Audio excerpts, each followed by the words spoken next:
as we had seen the elements of the angle, now we are going to study about the interior and exterior of an angle.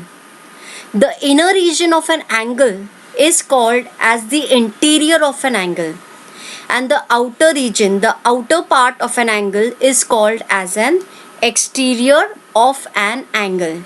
Now in the diagram you can see angle PQR, which shows the points. Now you can see in the plane of the figure alongside, the group of points like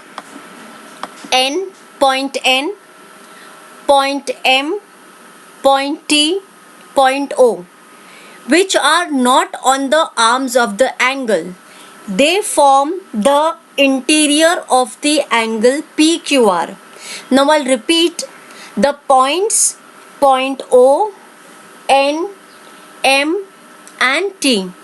They lie in the inner region of the angle, and hence it is called as the interior of angle PQR. That means these points lie inside the angle. Interior means inside. Now the group of points in the plane of the angle like point G, point D, point E,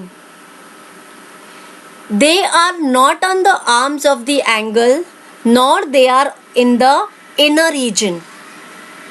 Since they lie outside the angle, they are called as exterior angle. They are in the exterior of the angle. Now there are points like point PQR, which we are using to name the angle.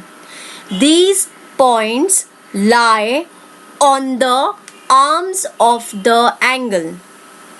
So this teaches us what?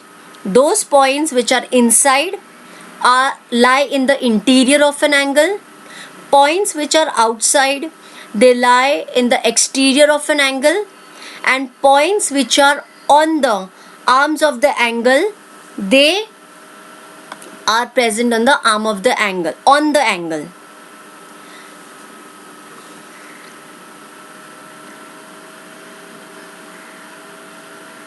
You can see the shaded region shows the interior part of an angle. Adjacent angles. The word adjacent means next to. Look at the angles in the figure alongside. You can see that ray MQ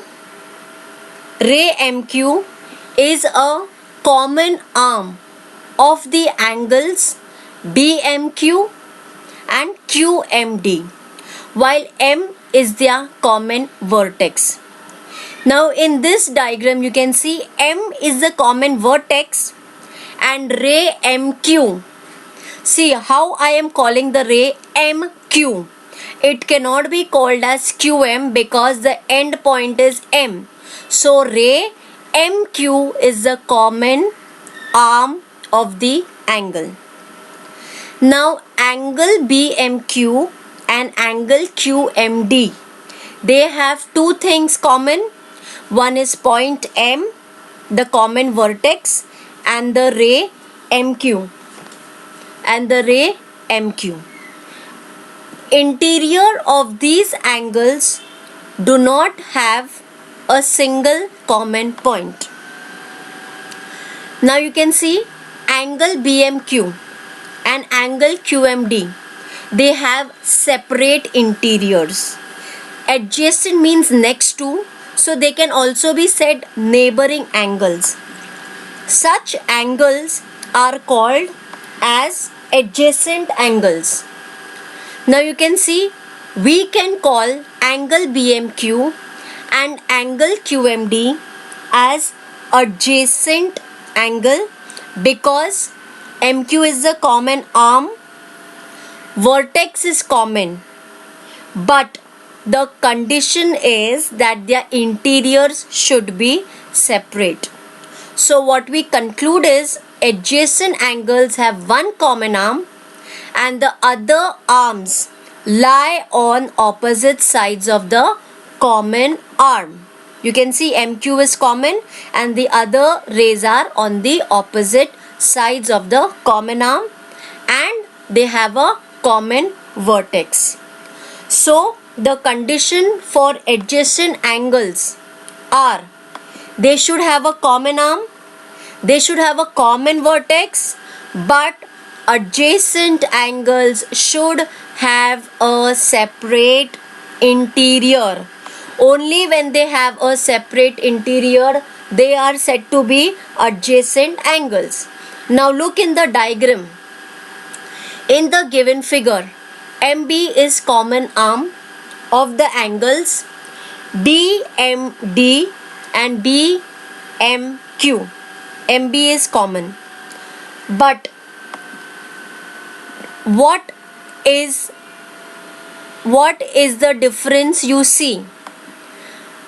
Now in the given figure, since MB is the common arm, in spite of this, they are not adjacent angles because they do not have a separate interiors. They do not have a separate interior. They have a common vertex, they have a common arm, but they do not have a separate interior. Hence, they are not adjacent angles. Two angles which have a common vertex, a common arm, and a separate interiors are said to be adjacent angles. Only when these conditions are fulfilled, two angles with a common vertex, a common arm, and a non-common interior or a separate interior.